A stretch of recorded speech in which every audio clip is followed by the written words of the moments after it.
shadows, and spreadsheets. Olivia Reed's fingers flew across the keyboard, the gentle tapping creating a soothing rhythm in the otherwise silent office. Outside the floor-to-ceiling windows of Blackwood Technologies, San Francisco glittered 30 stories below, the morning fog rolling away to reveal a brilliant blue sky. Not that Olivia had time to admire it. "Olivia!" The voice came through the intercom, deep and urgent. She was already moving, grabbing her tablet and a pen, before Ethan Blackwood could finish saying her name. After 3 years as his executive assistant, she could predict his needs before he articulated them. "The Singapore numbers?" she said, sliding the report across his desk before he could ask. "And I've rescheduled the board meeting to accommodate Mr. Tanaka's flight delay." Ethan looked up, his intense hazel eyes briefly registering surprise before returning to their usual cool assessment. At 36, he had built Blackwood Technologies from a startup in his garage to a multi-billion-dollar enterprise.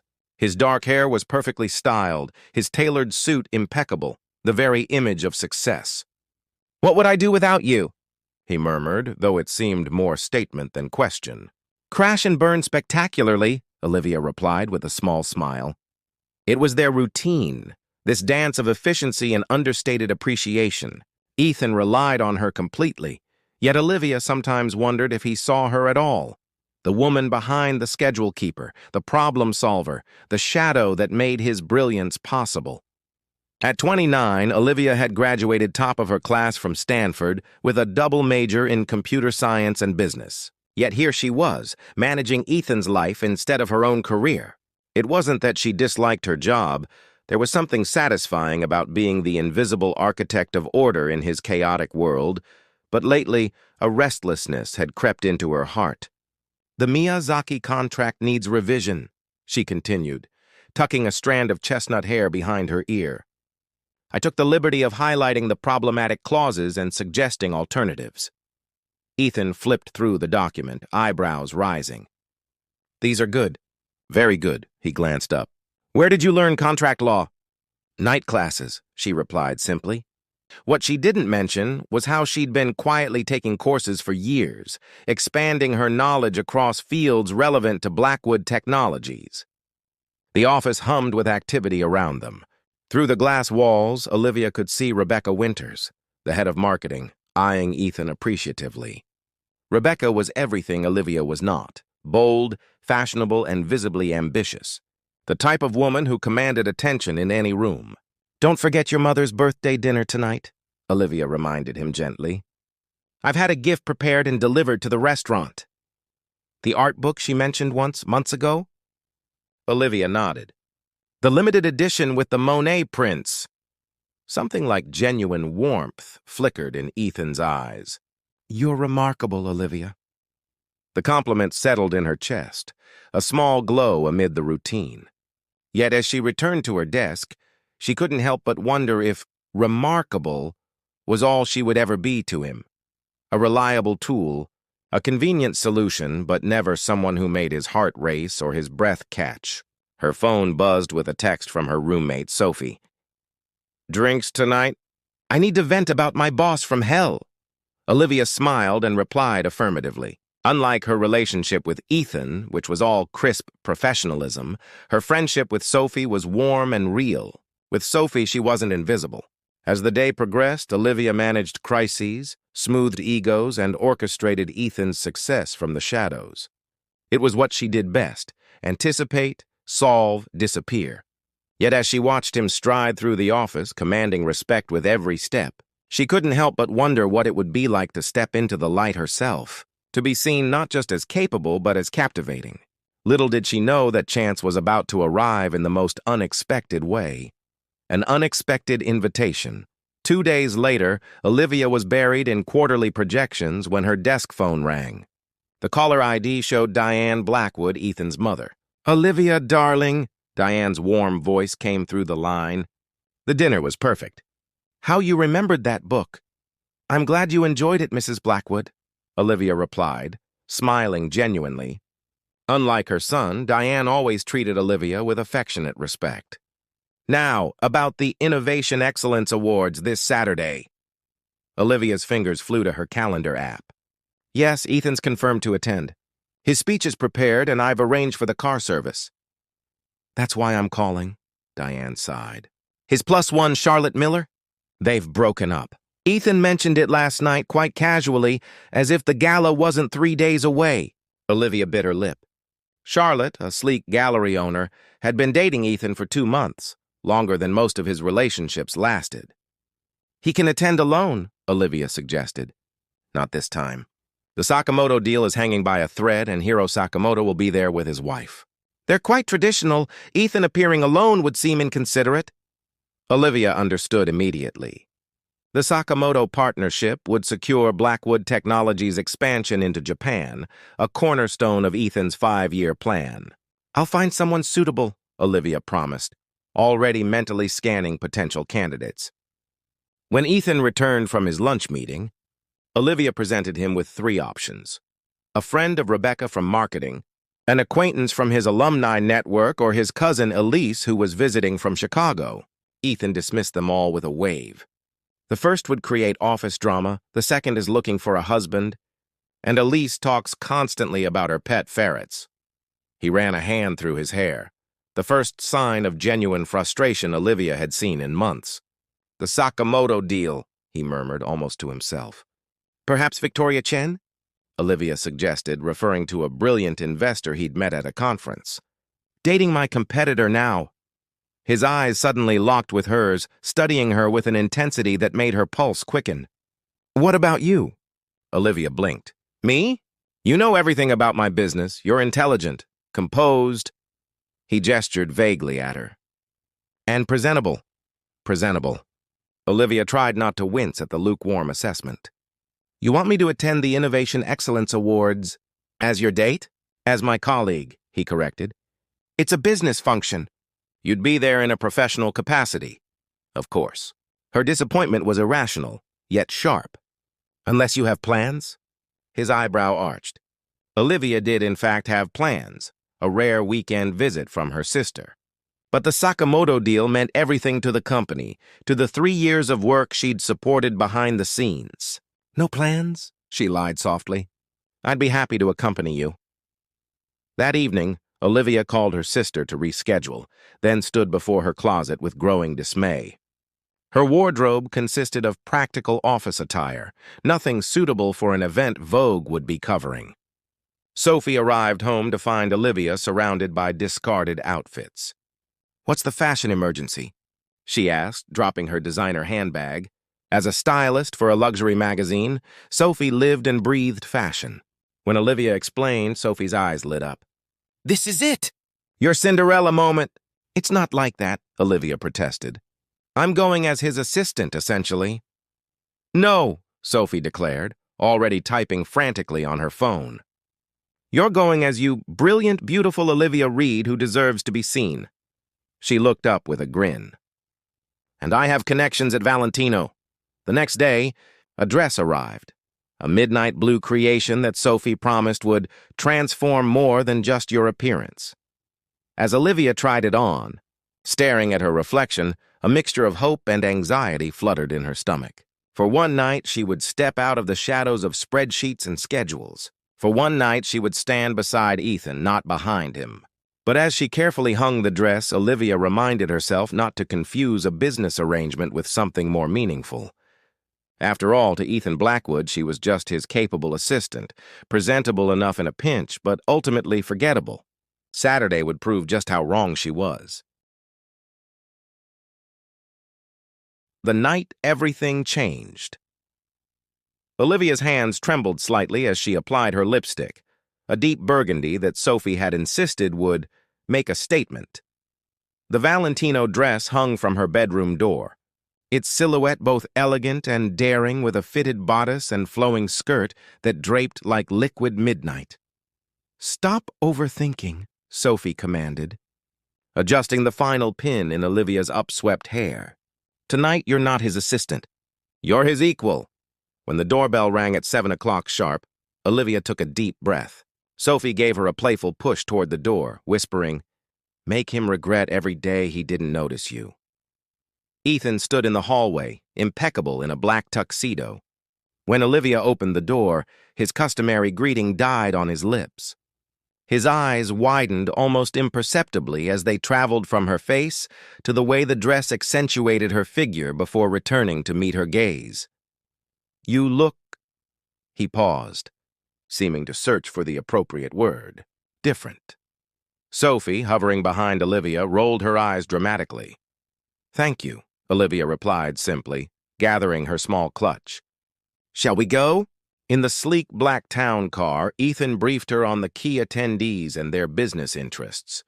Olivia listened attentively, though she already knew most of the information, having researched extensively the previous day. Remember, Hiro Sakamoto values tradition and respect above all, Ethan concluded as they approached the venue, the city's magnificent glass-domed botanical garden.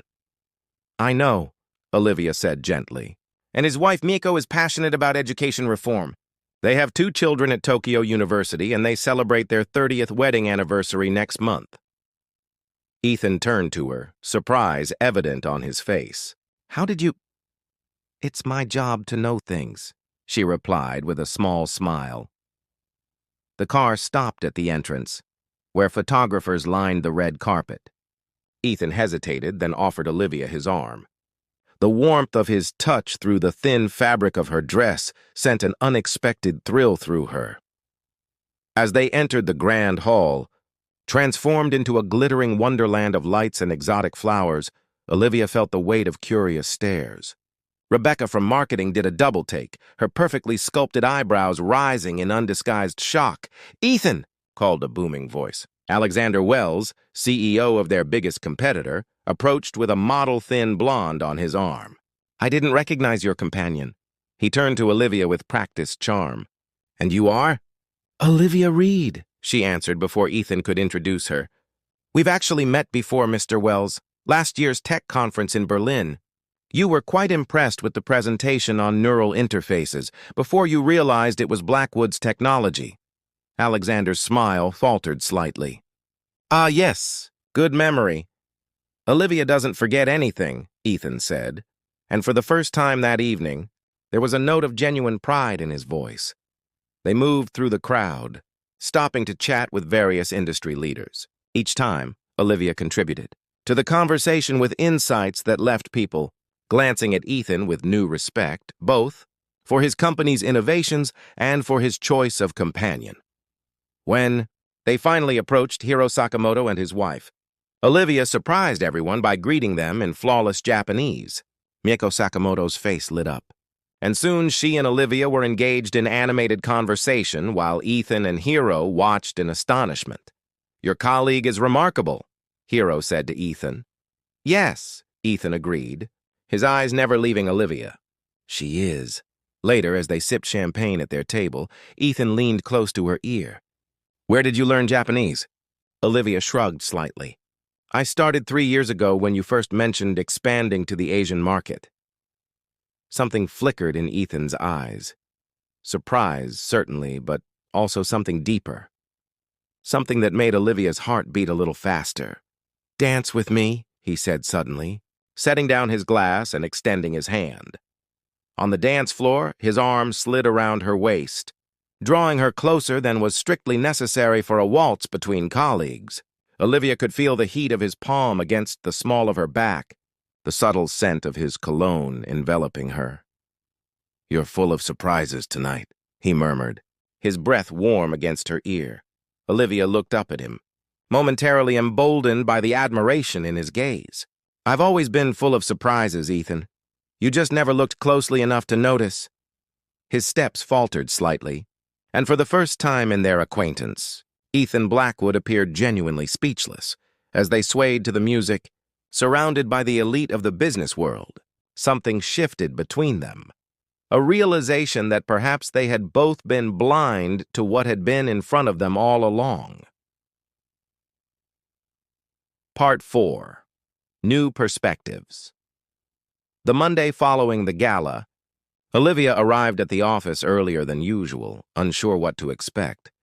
The events of Saturday night had left her conflicted. Ethan's lingering gaze during their dance, his hand at the small of her back as they left, the uncharacteristic quietness during the ride to her apartment. "Have a good night." "Olivia," he had said when they reached her door, his voice low and tinged with something she couldn't quite identify. Then he had hesitated, as if about to say more, before nodding once and returning to the car. Now, Olivia arranged his schedule on her tablet, trying to ignore the flutter in her stomach at the thought of seeing him again. The elevator dinged, and she straightened instinctively. Ethan strode in, coffee in hand. Unusual, since she typically had his preferred brew waiting. More surprising was the second cup he placed on her desk. "Vanilla latte, 1 sugar," he said. "That's what you drink, right?" The fact that he knew her coffee order after 3 years shouldn't have felt significant, yet somehow it was. "Thank you," she said, taking a careful sip. "The Sakamoto contract revisions are on your desk, and I've prepared talking points for your lunch with the investors." Ethan didn't move toward his office. Instead, he leaned against her desk, studying her with an intensity that made her cheeks warm. "You impressed everyone Saturday night," he said finally. "Especially Hiro. He called yesterday to say he's ready to sign." Olivia smiled, genuine pleasure flooding her. "That's wonderful news. He mentioned your conversation with Mieko. Apparently you discussed some education technology initiative?" "Oh," Olivia said, slightly embarrassed. "I've been developing a concept for educational software that translates complex scientific principles into interactive experiences for children."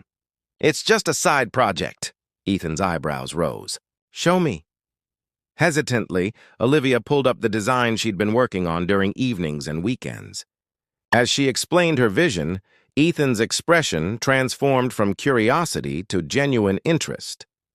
"This is brilliant," he said when she finished. "Why haven't you brought this to me before?" Olivia looked away. "It's not my place to pitch ideas. I'm your assistant." "You're much more than that," Ethan said, so quietly she wasn't sure she'd heard correctly. Before she could respond, his phone rang, the board members waiting for their conference call. The moment shattered, and they returned to their professional roles. Yet something had changed. Throughout the week, Ethan began including her in meetings where she would normally take notes silently in the background.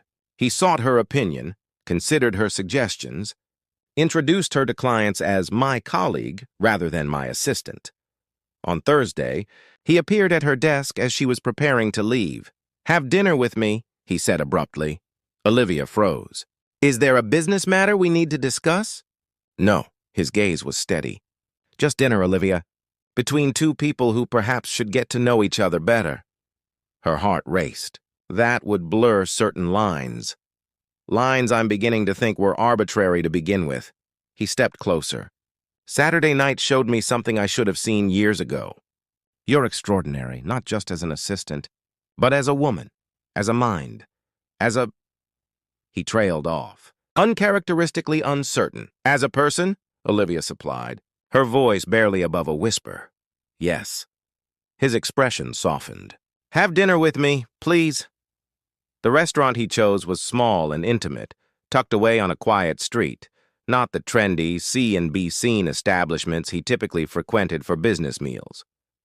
They sat in a corner booth, the candlelight casting a warm glow between them. For the first time, they spoke not of contracts or schedules, but of dreams and disappointments. Ethan told her of his failures before his success, the insecurities beneath his confident exterior. Olivia shared her ambitions beyond her current role, the ideas she'd kept hidden. "Why did you stay?" he asked finally. 3 years, Olivia. With your talents, you could have gone anywhere." She looked down at her glass, gathering courage. "Perhaps I was waiting to be seen."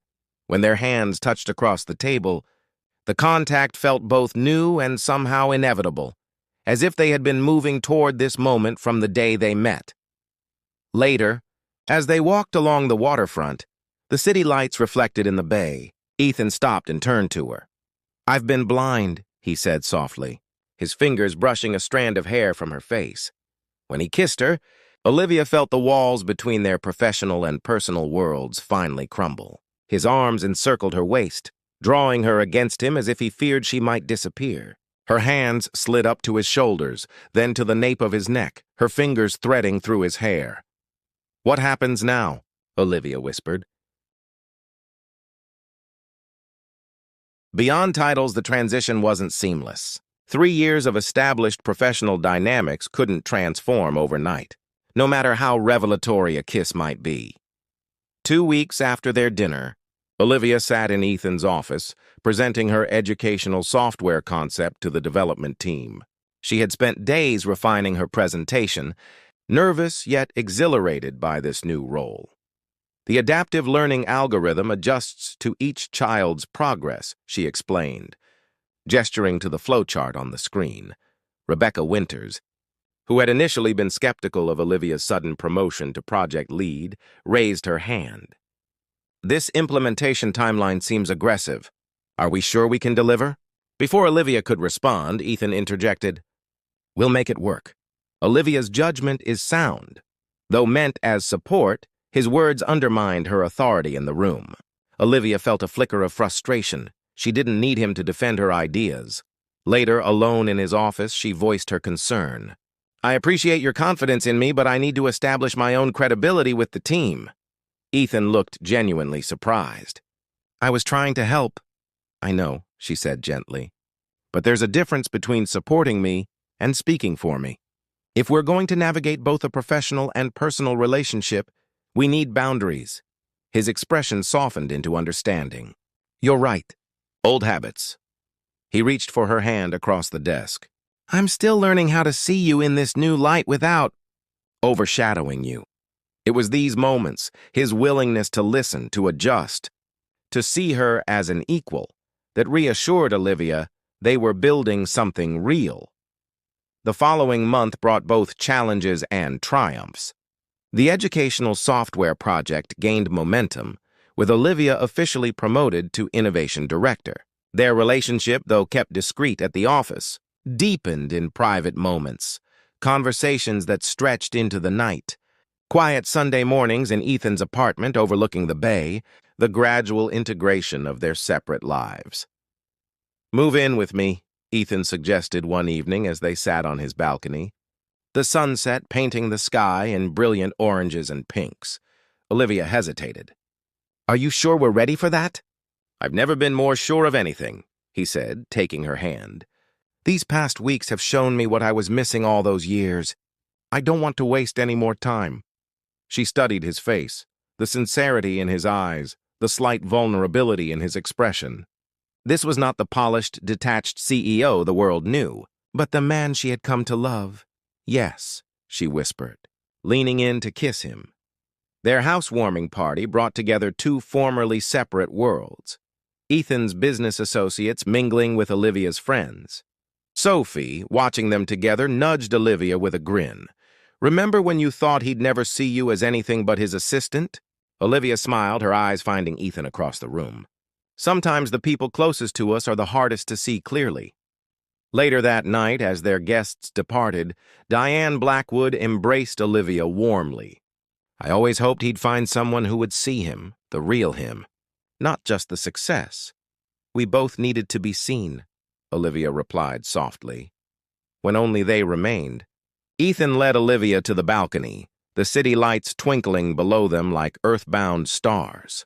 From his pocket, he produced a small velvet box.